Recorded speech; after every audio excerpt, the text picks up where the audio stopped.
کیا P T I کا رد عمل شہباز گل کیس کو مزید سنگین بنا رہا ہے؟ اور کیا شہباز گل پر واقعی تشدد ہوا ہے؟ کیا پی ٹی آئی تنہا وفاق، نیوٹرلز اور عدلیہ سے جنگ کر سکتی ہے؟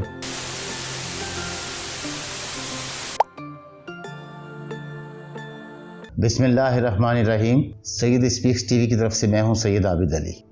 جیسا کہ ہم سب جانتے ہیں کہ کل رات وفاق اور صوبہ پنجاب یہ آمنے سامنے آ گئے تھے۔ شہباز گل کیس میں جج نے 2 دن کا مزید ریمانڈ دیا تھا اسلام آباد پولیس کو، اور اسلام آباد پولیس جب شام 4 بجے وہاں پہنچی اڈیالہ جیل شہباز گل کو لینے کے لیے، تو جیل حکام نے شہباز گل کو ان کے حوالے کرنے سے انکار کر دیا، کیونکہ اڈیالہ جیل راولپنڈی میں واقع ہے۔ جیل اور راولپنڈی یہ دونوں جو ہے پنجاب حکومت کی حدود میں ہیں اور پی ٹی آئی کی حکومت کے زیر نگرانی ہے۔ تو اس کے اوپر کئی گھنٹے پھر ڈیڈ لاک رہا۔ اسلام آباد پولیس کے اور پنڈی پولیس کے اعلیٰ افسران وہاں پہنچ گئے، اور پنجاب پولیس کی بھاری نفری بھی وہاں پہنچ گئی تاکہ اس کو روکا جا سکے شہباز گل کو لے جانے سے۔ اور یہ معاملہ کئی گھنٹوں تک جو ہے وہ کشیدگی کا باعث بنا رہا، اور میڈیا بھی جو ہے مسلسل اس کے اوپر جو ہے وہ خبریں دیکھتا رہا۔ اب اس کے پیچھے جو کہانی جو میڈیا میں آ رہی ہے سامنے، وہ یہ ہے کہ عمران خان صاحب نے ایڈیشنل آئی جی اور آئی جی جیل خانہ جات کو جو ہے براہ راست جو ہے فون کال کر کے ان کو ہدایات دی تھی کہ شہباز گل کو کسی بھی صورت میں جو ہے وہ اسلام آباد پولیس کے حوالے نہیں کرنا،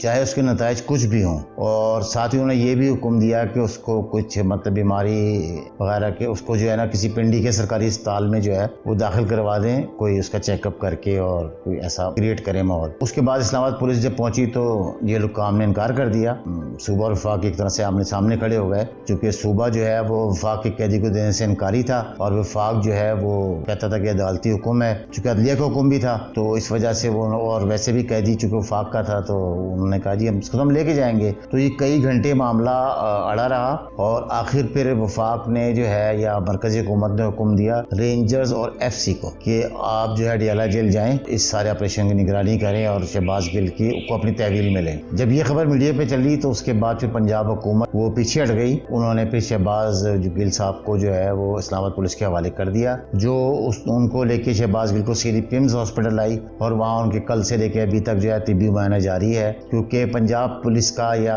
اڈیالہ جیل کے حکام کا کہنا تھا کہ ان کو سانس کی تکلیف ہو رہی ہے، سانس لینے مشکل ہو رہی ہے، اس وجہ سے پھر ان کا اب جو مکمل چیک اپ وہاں ہو رہا ہے۔ کل 4 ڈاکٹروں کے بورڈ نے ان کا معائنہ کیا، جبکہ آج ایک نیا بورڈ بنایا گیا جو 6 ڈاکٹروں پہ مشتمل ہے، اور وہ آج ان کا معائنہ کر کے پھر اپنی حتمی رائے دے گا، اور اس کے بعد پھر وہ اگر ان کو ڈاکٹروں نے اجازت دے دی کہ یہ بالکل ٹھیک ہے تو پھر وہ ریمانڈ کے اوپر اسلام آباد پولیس کے حوالے ہو جائیں گے۔ اب سوال یہ پیدا ہوتا ہے کہ پی ٹی آئی نے یا عمران خان نے اس حد تک قدم کیوں اٹھایا، کیونکہ شروع میں اگر آپ دیکھیں تو تقریباً 6 دن عمران خان نے کوئی بیان نہیں دیا شہباز گل کی گرفتاری پہ، اور نہ ہی ان کی پہلی پیشی پہ کوئی بھی یعنی پارٹی کا لیڈر ان سے اظہار یکجہتی کے لیے جو ہے کچہری میں پہنچا، اور بظاہر ایسا لگ رہا تھا کہ ان کو شہباز گل صاحب کو تنہا چھوڑ دیا گیا ہے۔ لیکن پھر میڈیا میں خبریں آئیں اور یہ کہا گیا بھائی اس کو کھانا پہنچا دو، اس کو کپڑے پہنچا دو، تو اس کے بعد پھر جو ہے نا پی ٹی آئی جو ہے وہ انہوں نے ان کے کچھ لیڈر جو ہے وہ دوسری مرتبہ جب ان کو پیش کیا گیا تو پھر وہاں پہ پہنچے فواد چودھری وغیرہ، اسد کیسر اور کچھ اور لیڈران۔ تو اس کی لیکن جو اصل وجہ بیان کی جا رہی ہے وہ یہ بیان کی جا رہی ہے کہ میڈیا میں جو خبریں ہیں کہ اسلام آباد پولیس کی تحویل میں شہباز گل صاحب کچھ ایسے بیان دے چکے ہیں جو کہ عمران خان صاحب کے لیے خطرناک ہو سکتے ہیں، اور ان بیانات کی آڈیو اور ویڈیوز بھی جو ہے نا بنا لی گئی ہیں، اور یہ بیانات عمران خان صاحب کے خلاف استعمال ہو سکتے ہیں۔ تو اس وجہ سے جو ہے نا اس کے بعد میرا خیال ہے کہ پی ٹی آئی نے فیصلہ کیا کہ اس کارڈ کو استعمال ہونے سے پہلے جو ہے وہ ہم ناکارہ کر دیں۔ اس کے بعد جو ہے پی ٹی آئی نے یہ بیان اختیار کیا، خود عمران صاحب نے بھی فرمایا کہ یہ میرے خلاف سازش ہو رہی ہے، اور یہ شہباز گل صاحب سے جو ہے نا میرے خلاف کوئی بیان جو ہے لے کے اس میں سائن کرائیں گے، اور اس کی بنیاد پہ جو ہے نا مجھے نااہل کروانے کی کوشش کریں گے۔ یہی بیان جو ہے دیگر لیڈران نے دیا، اسد کیسر نے اور فیصل جاوید نے اور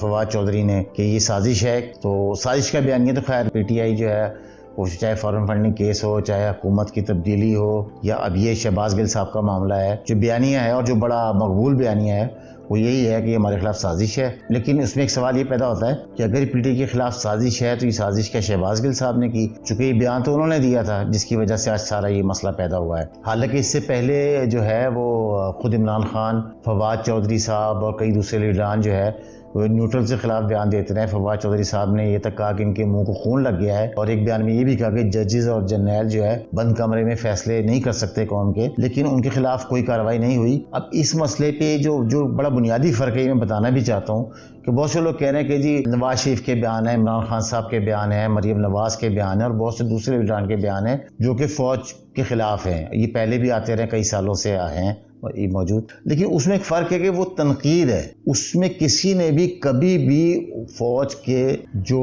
ماتحت فوجی ہیں اس کو یہ ترغیب نہیں دی کہ آپ اپنے چیف کا کہنا نہ مانیں. یہ ایک بنیادی فرق ہے جس کو ہمیں سمجھنا پڑے گا کہ یہ کیس اتنا سنگین کیوں ہے اور اس کی اہمیت کیوں اتنی زیادہ ہے. کیونکہ ایک ہوتا ہے کہ تنقید کرنا کہ بھئی آپ نے یہ کیا, آپ نے وہ کیا, جیسے عمران خان صاحب کرتے رہے ہیں رجیم چینج میں کہ یہ نیوٹرلز کی وجہ سے ہوا ہے, فواد چودھری کرتے رہے ہیں, اور بہت سے لوگ کرتے رہے ہیں. خود نواز شریف صاحب نے یہ جنرل باجوہ صاحب کا اور جنرل فیض حمید صاحب کا نام لیا تھا. تو یہ چیز ایک تنقید ہے کہ بھئی ان کو آپ سیاست میں حصہ لے رہے ہیں اس لیے وہ تنقید ہوتی ہے, وہ الگ بات ہے. لیکن جسے کہتے ہیں کمانڈ کے خلاف بغاوت پہ اکسانا, یہ ایک بہت ہی مختلف بات ہے اور بہت ہی سنگین بات ہے. تو یہ میرے جو ناظرین ہیں ان کے معلومات کے لیے بتا دوں کہ کچھ لوگ کہتے ہیں کہ جی انہوں نے بھی کہا تو اس کو کیوں پکڑا شہباز گل کو. فواد چودھری صاحب نے بھی یہ بات کی ہے کہ وہ کمزور ہے تو اس کے اوپر ٹوکا چل گیا. بات کمزور یہ طاقتور کی بھی ہوتی ہے پاکستان میں, خیر بالکل صحیح بات ہے کہ طاقتور کے لیے کوئی قانون نہیں, لیکن یہ بنیادی فرق ہے جو کہ بہت سے لوگ نہیں سمجھ پا رہے ہیں کہ فوج کے خلاف سب بیان دیتے ہیں, ان کو کیوں پکڑا گیا. یہ فرق ہے کہ وہ فوج کے خلاف ایک عمومی بیان تھے, تنقید تھی ان کے جو سیاست میں اگر وہ دخل اندازی کرتے ہیں, دوسرے معاملات میں دخل اندازی کرتے ہیں اس کے خلاف. جبکہ اس معاملے میں فوجیوں کو اکسایا گیا کہ اگر آپ کو حکم دیا جائے تو آپ نہ مانیں. یہ بہت بڑا فرق ہے اور یہی اس معاملے کے جو ہے نا اتنا سنگین ہونے کا سبب بھی ہے. اور اس سے ایک بات اور یہ بھی مطلب یہ کہ معلوم ہوتی ہے کہ شہباز گل صاحب پہ یعنی پارٹی کو کہنے کے اعتماد نہیں ہے یا خوف ہے کہ اگر شہباز گل صاحب نے کوئی ایسی سٹیٹمنٹ مجسٹریٹ کے سامنے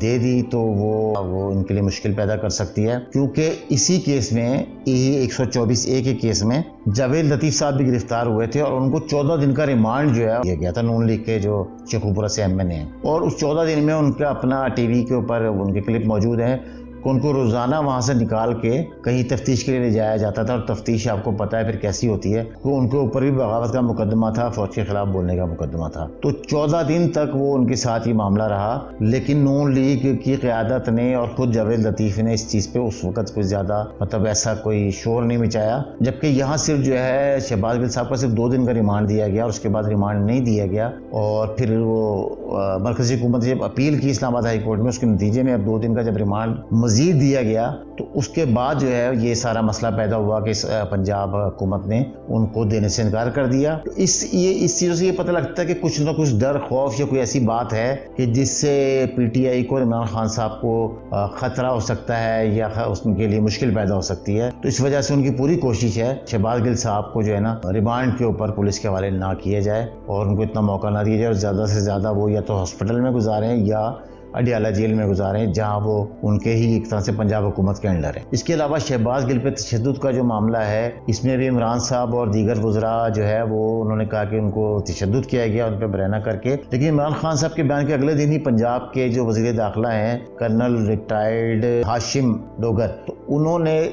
ان سے ملاقات کی شہباز گل سے. انہوں نے کہا بھائی وہ بالکل فٹ فاٹ ہیں, صحت مند ہیں اور کوئی ایسی بات ہے اور ان پہ تشدد کا سوال ہی پیدا نہیں ہوتا. اور اس کے بعد اگلے دن بھی کوئی ایسی خبر نہیں تھی. تو اب یہ معاملہ تھوڑا پراسرار ہو گیا ہے. اب جو پریمز میں ان کے ٹیسٹ ہو رہے ہیں اور بورڈ جو ہے اس چیز کو جائزہ لے رہا ہے کہ ان کے ساتھ ایسا کچھ ہوا تو نہیں. اس کے بعد میرا خیال ہے کہ آج رات سے کل تک یہ چیز واضح ہو جائے گی کہ ان کی حالت جو ہے وہ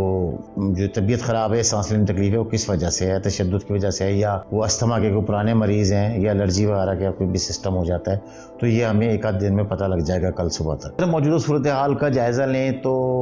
اس میں کوئی شک نہیں ہے کہ تمام تر بیانات کے باوجود پی ٹی آئی اس وقت جو ہے وہ بیک فٹ پہ کھیل رہی ہے. کافی دنوں سے عمران خان صاحب نے انہوں نے نیوٹرلز کا نام جو ہے وہ کسی بھی اس میں استعمال نہیں کیا اور وہ اب اس کا نام نہیں لیتے, صرف وہ حکومت پہ ہی تنقید کرتے ہیں. اور اس کے علاوہ جو پی ٹی آئی جو شروع میں خاموش تھی اور بعد میں کچھ لیڈروں نے ان کی شہباز گل صاحب کی حمایت کی کہ ہم ان کے ساتھ کھڑے ہیں, لیکن اب اگر آپ دیکھیں تو عمران خان صاحب نے بھی ایک ٹی وی انٹرویو میں کہا کہ انہوں نے غلط بات کی, اور پھر اسد عمر صاحب نے بھی یہ کہا کہ ان کو جو انہوں نے کہا انہوں نے نہیں کہنا چاہیے تھا. اور کل فیصل جاوید صاحب نے سینٹ میں بھی بڑا واضح کہا ہے کہ یہ بات ناقابل قبول ہے. جو شہباز گل صاحب نے کی اور اسے برداشت نہیں کیا جا سکتا. تو پی ٹی آئی جو ہے ان کے ساتھ کھڑی ضرور ہے، لیکن اس کی وجہ میں نے آپ کو بتائی کہ شاید کوئی خوف ہے یا جو بھی وجہ ہے، لیکن ان کے بیان سے وہ بڑے واضح طور پہ اپنے آپ کو علیحدہ کر رہی ہے. یہ ہے موجودہ صورتحال، اور یہ صورتحال تیزی سے چینج ہو رہی ہے. کل شہباز گل صاحب کیا بیان دیتے ہیں، کیا خبر سامنے آتی ہے، اس کے مطابق صورتحال پھر تبدیل ہوگی اور نئی صورتحال یا نئے حالات پیدا ہوں گے. تو اس کا ہم انتظار کرتے ہیں. تو اگلے ولاگ تک کے لیے اجازت دیجیے. اپنا اور اپنے آس پاس کے لوگوں کا خیال رکھیے گا. السلام علیکم ورحمۃ اللہ وبرکاتہ.